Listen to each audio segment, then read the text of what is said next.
All right.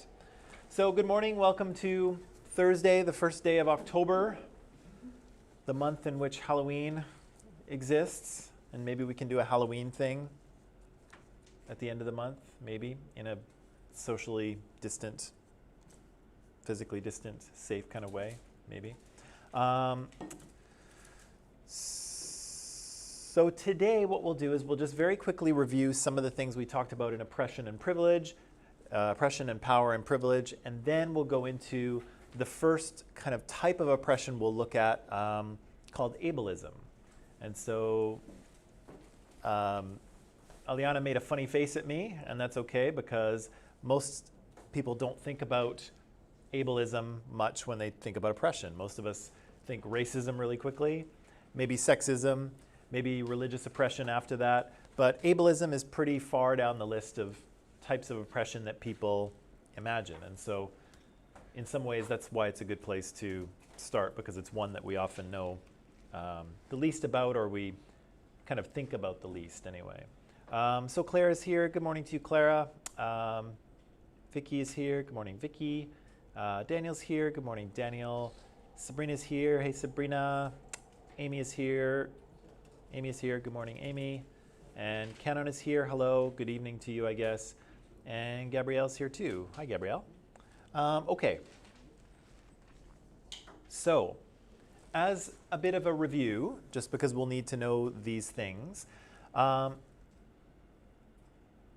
stereotypes are, of course, are reduced or simplified characteristics of a group or a type of person.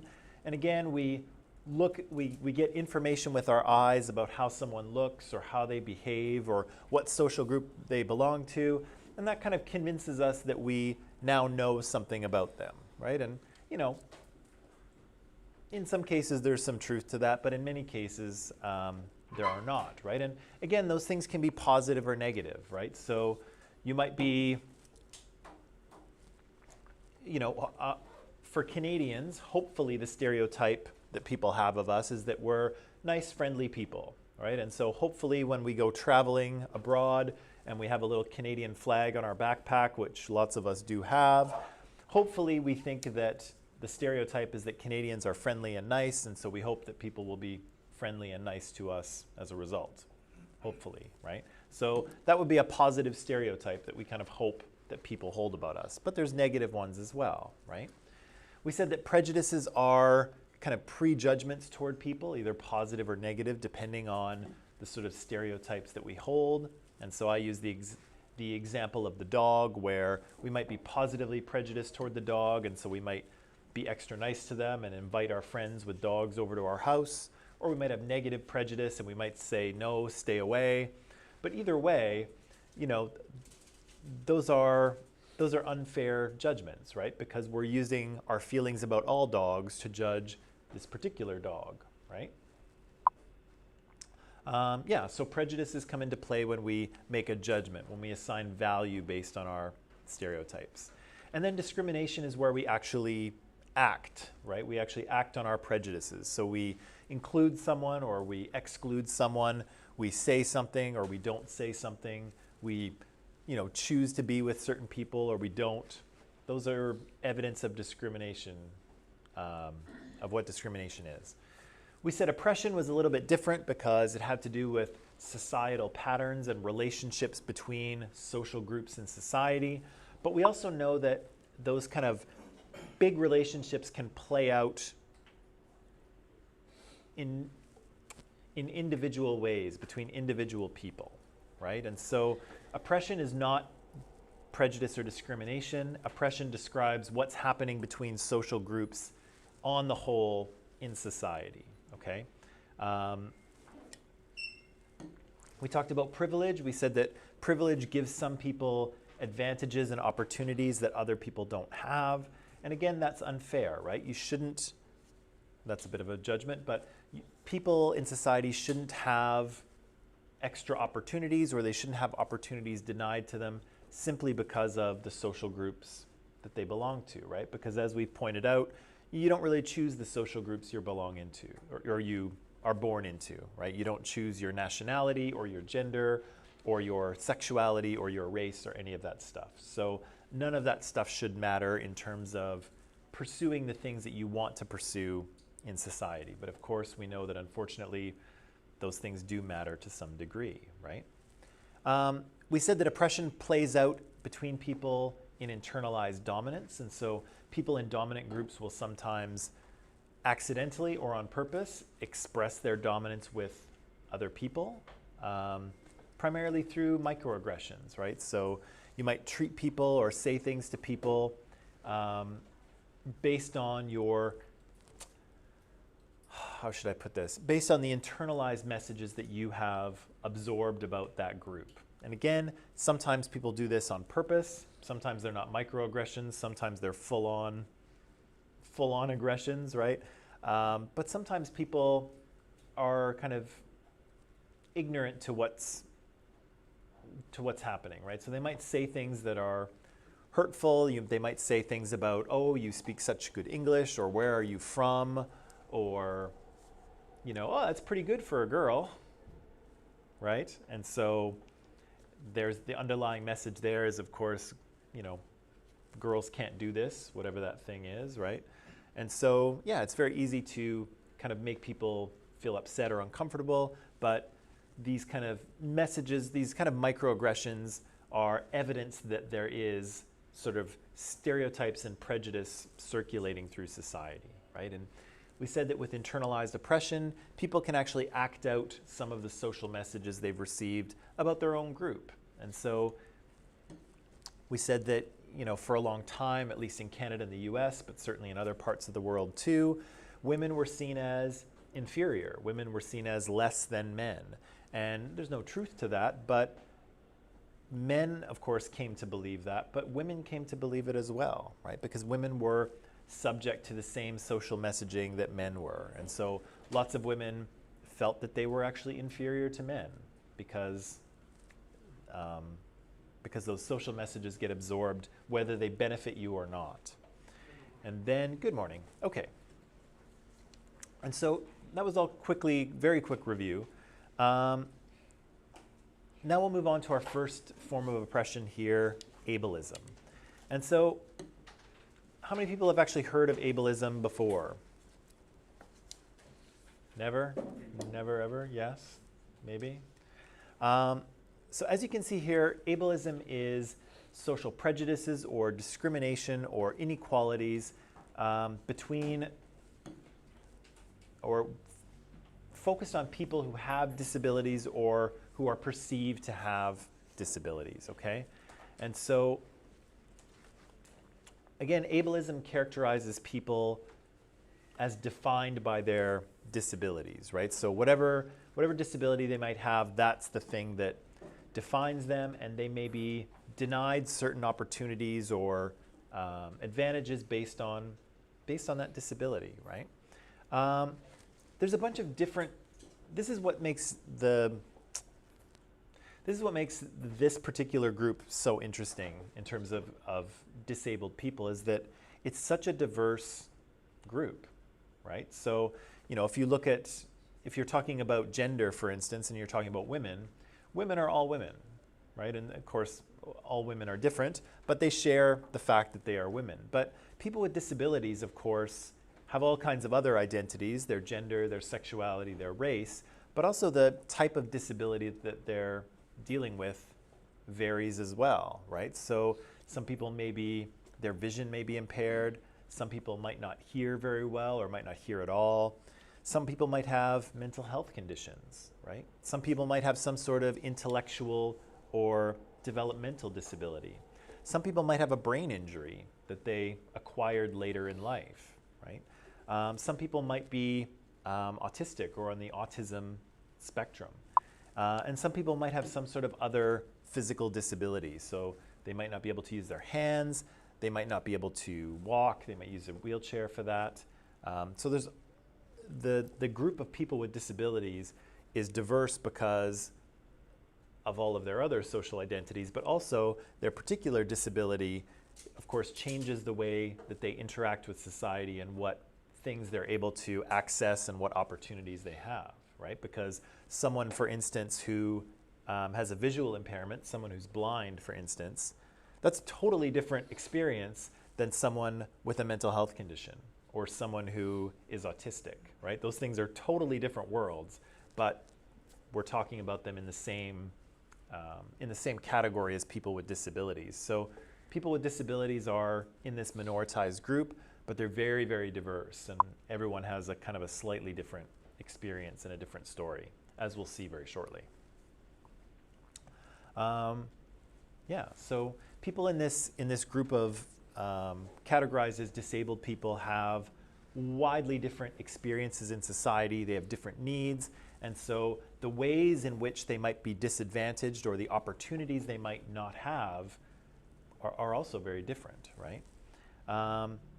So yeah, people who are visually impaired, they might not be able to see, right? People who are deaf or hard of hearing, they might not hear, or they might not hear very well. They might use a hearing aid or something like that.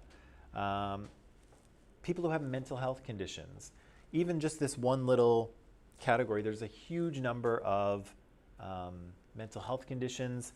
You know, the ones that are kind of more common are sort of depression and anxiety, and depending on the severity of those might be classed as a disability, but usually we're talking about kind of the big ones. So, you know, bipolar disorder, schizophrenia, antisocial personality disorder, severe narcissism. Morning, Sam. All of those are kind of the bigger ones, right?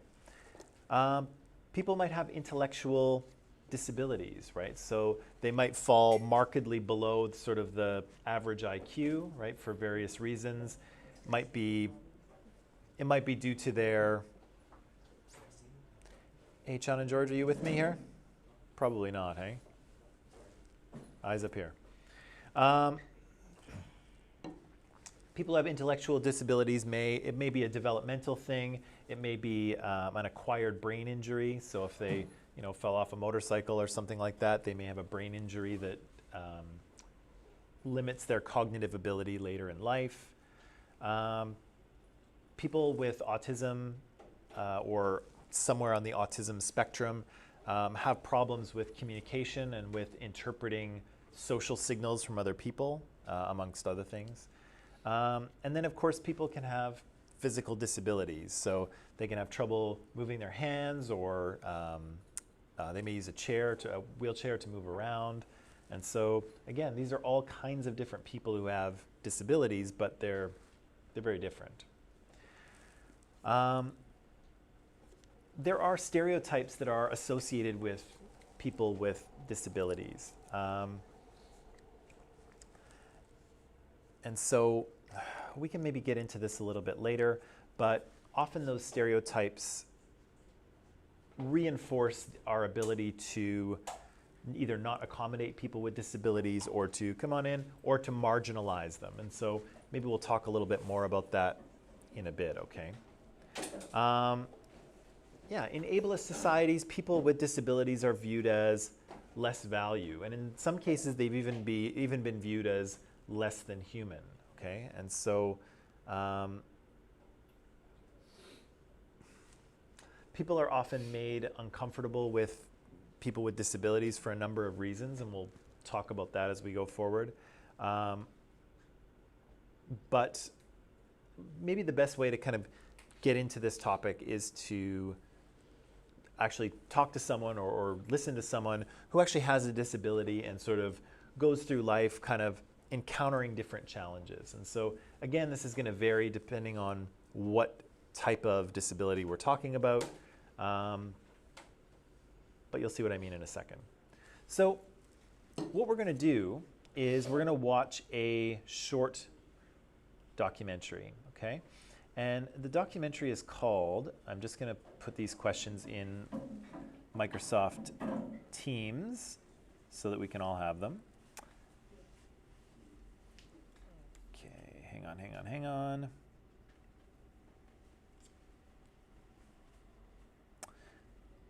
So this little documentary is called The Ugly Face of Disability Hate Crime. And so we're going to be talking about ableism, or disableism as they call it in this documentary, because the guy's British and the British have to have different words for everything. I don't know why.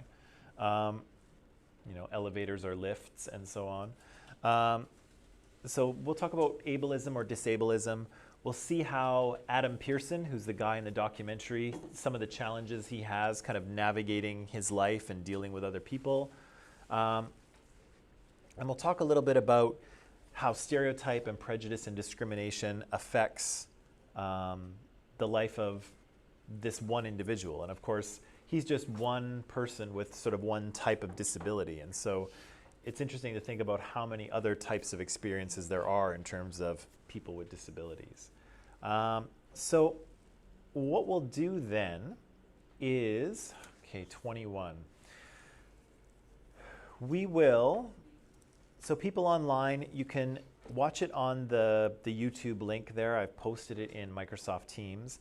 What we'll do is we'll watch 25 minutes, and then we will and then we'll take a 10-minute break, and then we'll come back and talk about some of the questions, okay? So that'll give us about 35 minutes. So I'm going to put 35 minutes on the clock here. People online can go ahead and follow the link, watch 25 minutes of the documentary, answer the questions that you can, and then, whoops, and then when we come back, we'll talk about the answers to some of these questions. Okay? So, yes.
Okay, good people. Ready, ready, ready? Yes. Ready, ready, ready? Ready, ready, ready? Okay. So, here, as you've seen, we've met Adam Pearson, right? A person with a pretty obvious disability, right? So, to start off, though, which social groups does Adam Pearson belong to? And are those dominant or minoritized groups? So what's one group that he belongs to? White. He's a white guy, right? Dominant or minoritized in Britain? Dominant group. What else is he? He's male. He's a male, right? He's a man. Dominant group. What else? Yeah, he is a disabled person. Dominant or minoritized? Minoritized. What else is he? That might be a stretch, but let's give him the benefit of the doubt. People recognize him in the street more often than they recognize me. So let's give him that. Let's give him celebrity, okay? So Adam Pearson is a celebrity. Dominant or minoritized group? Dominant group, right? Celebrities have social power and opportunities. What else is he? YouTuber. He's what? I guess he's a YouTuber, I guess. No, that's not a social group. That's not a social group. What else? What else is he? He's an English-speaking person in an English-speaking country, so dominant or minoritized? Dominant. What else is he? He has Yeah, he has a facial disfigurement, which puts him into the disabled category, right? And he also mentions, I think, that he has some visual impairment too, right? He can't see out of one eye. And his speech is a little bit slurred because his lips are kind of big. So I don't know if we would call that a disability or not, but because of that disfigurement, he has some other stuff as well. What else? What other groups is he a member of? We might have to do a bit of guesswork here, but we can probably do it. What's that? Yeah, he looks about middle class, right? We visit his mom's home, right? And it seems okay, right? They're not living under a bridge in a box. They're not living in a mansion either. Kind of middle class, working class, right? What else? Homosexual? The position of his ring? I don't think that's I'm not sure that's a thing. It's on the right hand. So. Yeah, I don't think that means anything. I don't think that means anything. For Russians, they wear their ring on the right hand, so maybe, yeah. I think we could probably assume that he's heterosexual. We don't get a lot of indication about what his sexuality is. Heterosexuals are the majority of people, so if we had to make a bet, I think I would bet on him being heterosexual, but we don't really know for sure. Does that put him in a dominant or minoritized group? He said in the beginning. Well, he said he's in the movie with Scarlett Johansson, which he's like, jealous? You should be. So, I don't know. That kind of sounds like maybe something a heterosexual guy would say. I'm not sure. It's not clear, right? It's not clear, but if we had to bet money, we should probably bet on heterosexual because that's most likely. What about his religious affiliation? Yeah, he's probably Christian. Right, back row? Right, Sam and China? He's probably Christian, right? He comes from a broadly Christian country. Is it likely that he is a Muslim? Maybe. There's no context. We don't know. It's probably unlikely that he's a Muslim, right? It's always possible. Anything's possible. It's most likely that he's Christian or comes from a Christian background. Dominant or minoritized group? Dominant group, right? So, Adam Pearson, yeah, George. What movie did he play in? He's in Under the Skin. And I think he's been in at least another movie since then. So he's a celebrity, right? Sure. Yeah. Yes, I mean if Yoda started walking around. Yeah, Yoda's a major star though, especially Baby Yoda, who's even a bigger star than the original Yoda. I don't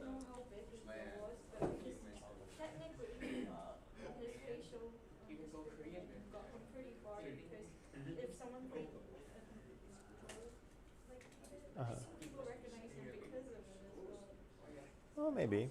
Maybe. I mean, like if someone played in some movies, you go on the street, you wouldn't recognize them, but then you just totally remember. He has a pretty recognizable face, does he not? Yeah, not everybody looks like him. Okay, so Adam belongs to a bunch of different social groups. But really, interestingly, many of the social groups he belongs to are actually dominant groups, right? He's really just in the disability minoritized group, but of course, as you might imagine, that has a pretty significant effect on his life, both positive and negative, right? Because you could argue that his face has got him into movies, right? But also his face has disadvantaged him in a number of ways in British society, right? So how has Adam experienced some discrimination here? And we could probably, let's add in the other people that he talks to as well. So he talks to that young man at school, Lucas. He talks to the war veteran from Afghanistan there. He talks to Dan in the bar. And then I think he talks to Hayden as well. Hayden's the guy with the hair over one eye. So he talks to three other people. And so in what ways have they experienced discrimination? Adam in experiences the discrimination is depending on the people when he asking about his social. So it's depending on how they knowledge. Yeah, so Adam is kind of roaming the streets asking people, hey, do you actually know what disableism is? And yeah, not many people, it's not really on many people's radar, right? They don't seem to know what it is. Dan. Well, he experienced cyberbullying.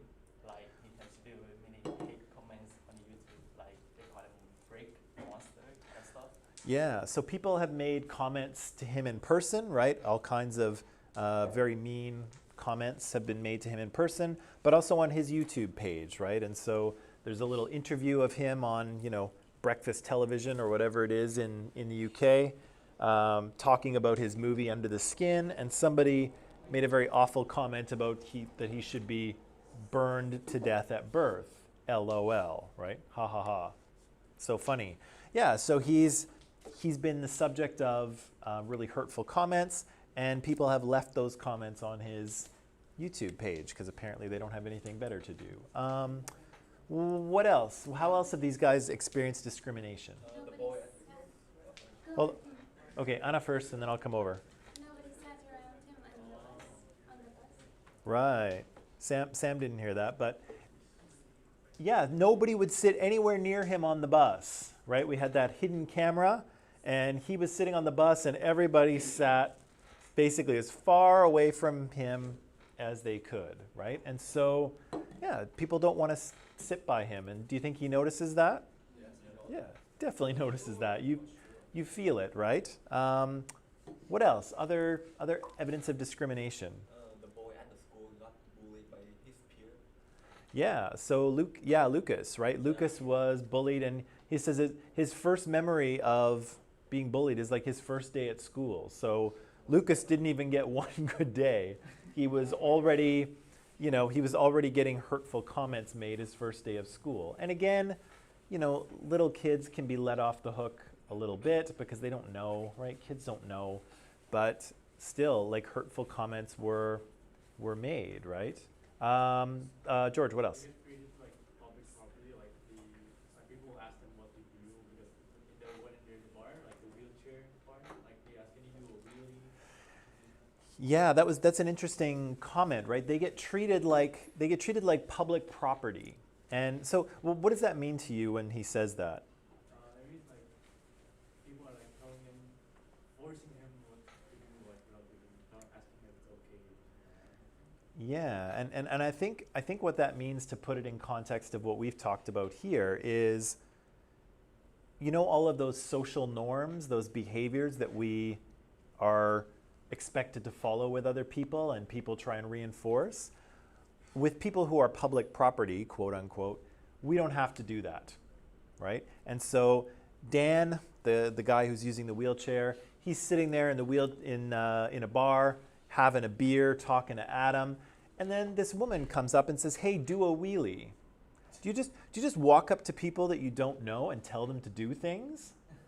Like, imagine yourself waiting for the SkyTrain, and someone walks up to you and says, "Hey, do 20 push-ups." What's going to be your response to that? I'll do it. You'll do it? Well, okay, you're very accommodating, but most of us would have, I have a few swear words in mind that I would use to say, "Hey, get lost, pal." Right? Yeah. So I'm not gonna say what I would want to say, but you don't just, right? The social norms dictate you don't just walk up to people you don't know and tell them to do things, right? That's not how our society operates, right? But yet, this woman in the bar feels very comfortable walking up to this person she doesn't know and has never seen before and telling him to, pop up on his back wheels, right? Yeah, we've seen some attacks, some physical attacks, right? And so Lucas has experienced some physical attacks at school, and then Hayden in the bar with the hair over his eye, he gets assaulted twice at a bar, right? What happens the first time as a result? The police officer doesn't care. Like, Yeah. it's close, Yeah, the police kind of don't seem too interested in pursuing this. They're kind of like, "Oh, well, what can we do?" Right? And what's that? Well, that's a good question, right? Why do you think the police weren't very? Why did the police not do anything? Do you think? Because maybe, as a side note, but maybe because they also don't like him.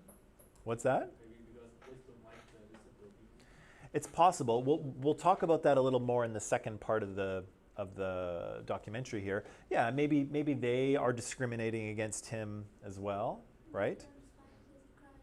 What's that? Maybe they don't find it as a crime. Maybe they didn't think of it as a crime. It is a crime. It's assault, right? You can't just walk up to somebody and punch them. Like you are not allowed to do that. It happens in movies all the time, of course, but you are not allowed to do that in real life. That is a crime. Why else?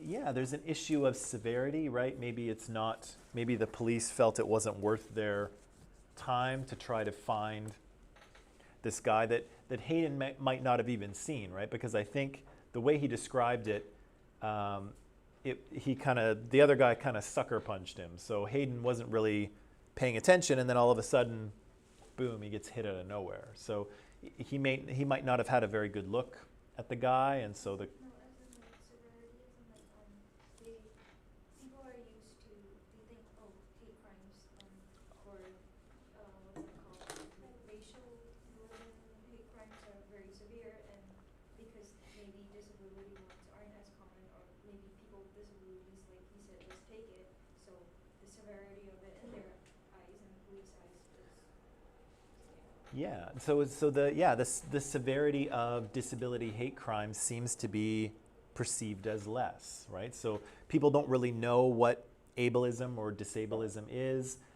Disability hate crimes don't seem to be reported. People don't seem to really know about them. However, if it had to do with race or ethnicity or religion, people are very aware of that, right? And they've been taught the sort of severity of it. But here it seems that people aren't paying attention to disability hate crimes at all. And Avera, you're right, because Hayden gets assaulted twice in a bar, and the first time he tells the police, and the police seem not very interested. And then the second time it happens, Adam asks, "Well, what did you do?" And Hayden says, "Well, it wasn't really worth the trouble, so I didn't report it." Right? So he perceived that the police didn't think it was important, and so he thought, well, why bother, right? They're not going to do anything. Why should I bother making a big deal out of this, right? So apparently he just has to take it, right? Apparently he just has to accept that when he's in the bar, some people will want to punch him in the face because of how he looks, and he is, I guess, just supposed to accept this as normal, right? How do some of the people with disabilities that we've seen here, how do they deal with people discriminating against them or making kind of hurtful comments. Just ignore it Yeah, they ignore it. and let it go, like keep silent. Yeah, just kind of let it go. Yeah, they humor, they make jokes out of it. I think we saw, Dan, Dan, who was the guy who used the wheelchair, he was very polite to that woman, right, in the bar. And that woman did not deserve politeness. She needed to be told to, you know what. So, because she's being really rude, she's being really insensitive, and it would have been very understandable for him to say, hey lady, take a hike and zip it, right? I'm cleaning it up a bit here.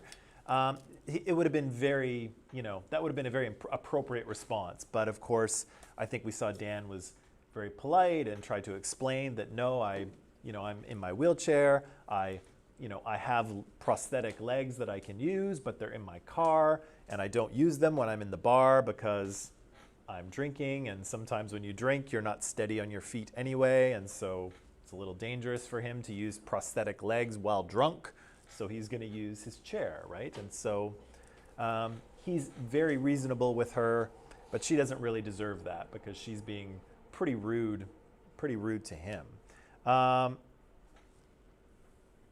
Yeah, so Gabrielle says here, yeah, some of them feel resigned to it, right? They're just like, yeah, this is just the way things are. People say hurtful things. I'm just going to ignore it. I'm just going to let it slide. And even to the point where Hayden gets punched in the face and he's like, yeah, I'm just going to let that go because, yeah, seemingly nobody's going to do anything. So why should I bother, right? So yeah, they just go with it and they just accept it. What do you think would happen if somebody, what if Dan was sitting in the bar and in his wheelchair, the woman came up and said, hey, do a wheelie, and instead of acting the way he did, what if he said, hey lady, you don't know me, you can't just tell me what to do, that's super rude. What do you think her response would be to that? She'd what? Oh, right. She might pull out her phone and start recording. And so here we have out of context this guy, sort of, being angry at her. What else might happen? How else might she react? She'll be very angry because I don't think she knows that what she's doing is wrong. Right. So she might get angry at him, right? That's possible. What's the other response that she might have?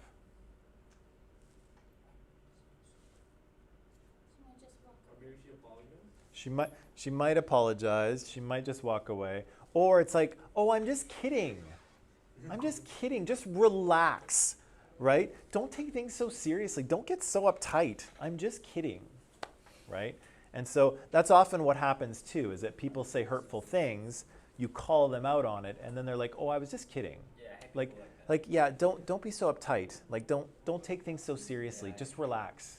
It's, we're having a night out here. It's just fun, right? And it's not fun because it's hurtful, right? It's hurtful to Dan that she's being disrespectful, but, lots of times they'll try to say, oh, I'm just kidding, right? Oh, I'm just joking. Just relax, right? And so, yeah, lots of times people, it would have gotten a little aggressive. Maybe it would have.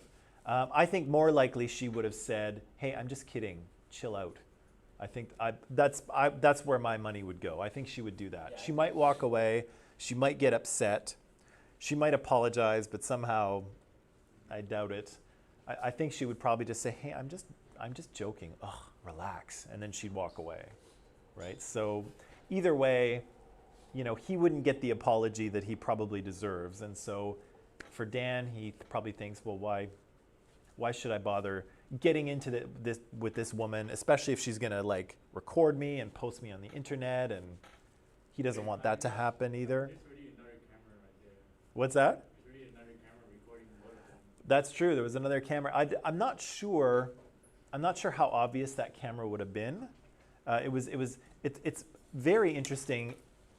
that she would have acted that way even though the camera was there, right? Because it probably wasn't a secret camera. But it was like a dark room and it was pretty clear, and this doesn't look like it was made recently, so.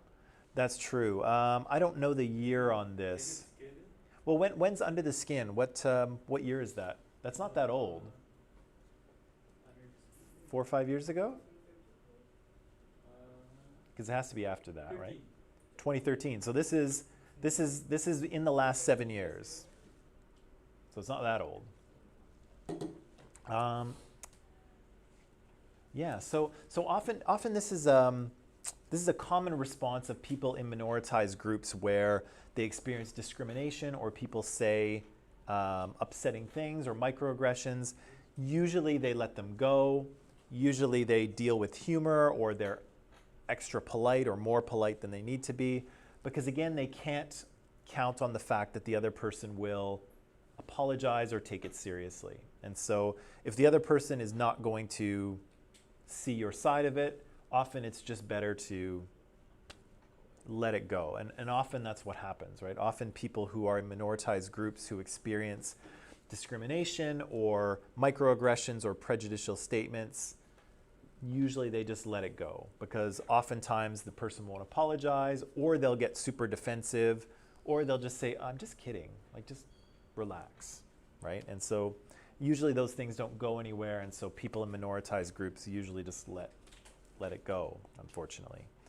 Last thing before we get back to it. So we just saw that before the break, someone convicted of assaulting a disabled person will spend less time in prison than someone convicted of assaulting a person belonging to a racial or religious minority. So why is that? If you punch Adam Pearson in the head, you might go to jail for up to 6 months. But if you punch someone in the head because of their race or ethnicity or religion, you might go to jail for 2 years.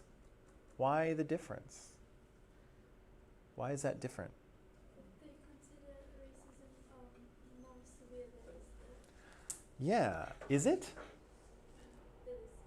Is it more severe?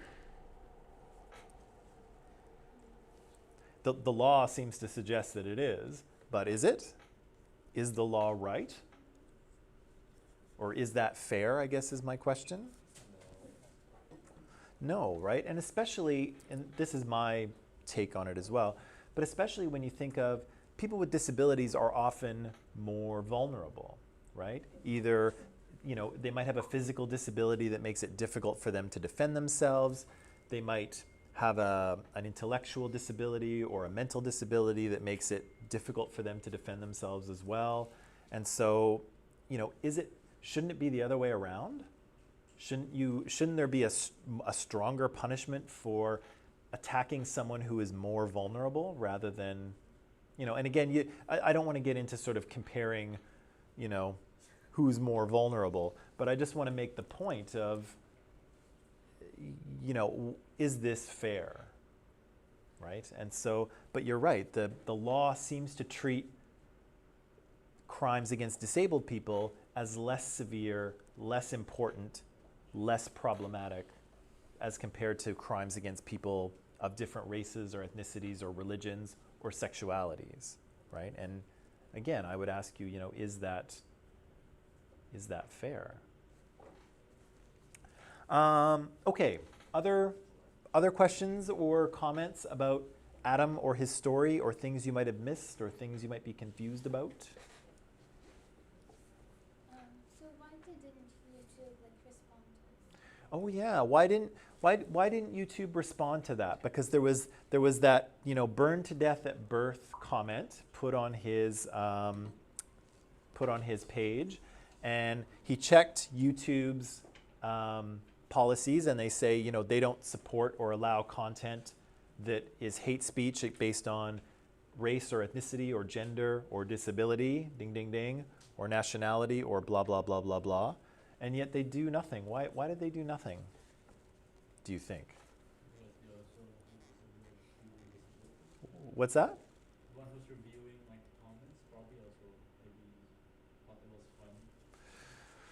Right, so maybe the people who are in charge of moderating content on YouTube, maybe they didn't see it as a hate crime either. It seems that disability hate crimes are not on people's radar in the UK, and even disableism or ableism, whatever word you want to use, that doesn't seem to be on people's radar either, and so it seems that YouTube has missed it as well, which is unfortunate because their policy recognizes that it exists, but for some reason they didn't catch it. But then when Adam points it out, when Adam says, here, I think you've got a disability hate crime right here, right on my page, this comment, hello, right?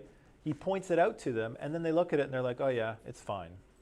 So yeah, they might have missed it the first time, but then Adam points it out, and they still kind of shrug their shoulders and say, oh well.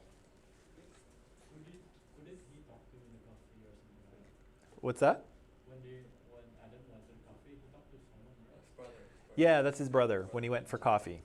Like he do something. Oh yeah, no, that's his twin brother. Yeah, yeah. So that's a good question. Is why does YouTube not do anything? And part of the answer might be yes, maybe they missed it the first time.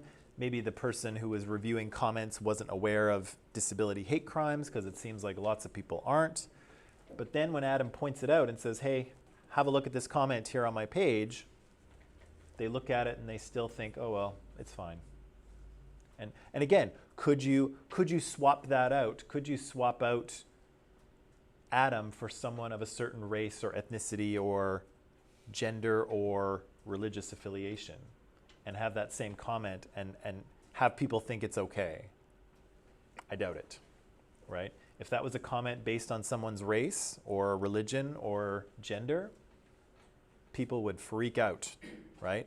But for some reason, because it has to do with Adam's disability, it's okay, right? Not cool. Danielle's got a comment here that I'll just put up. I think the world tends to take all people as equals, and they often see racial differences more different than disability. Well, yeah, I think you're probably right there. I think you're probably right there, Daniel, in that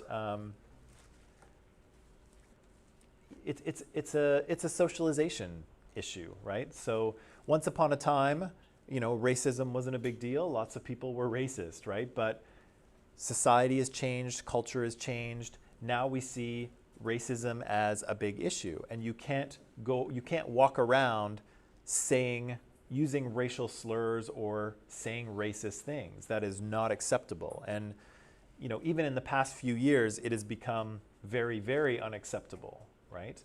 And so there's a socialization issue here, and people simply just haven't been socialized enough to taking ableism and disability hate crimes seriously, right? They're not, people aren't thinking about it, people aren't concerned about it, but maybe they should be. And that's, of course, Adam's point here, is that there's a difference in awareness and a difference in what people think is serious, and these things need to be taken with equal seriousness, right? Disability hate crimes are the same as race hate crimes, right? They're not, one's not worse than the other. They're the same thing, right? Other questions or comments before we move on? No? Okay, what have we got?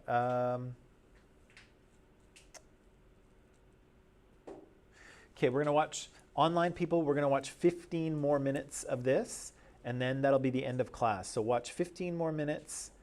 Answer any questions that you can answer in those 15 minutes, and then we'll pick them up tomorrow, okay, online people? So I'll let you go, watch 15 more minutes, answer what questions you can.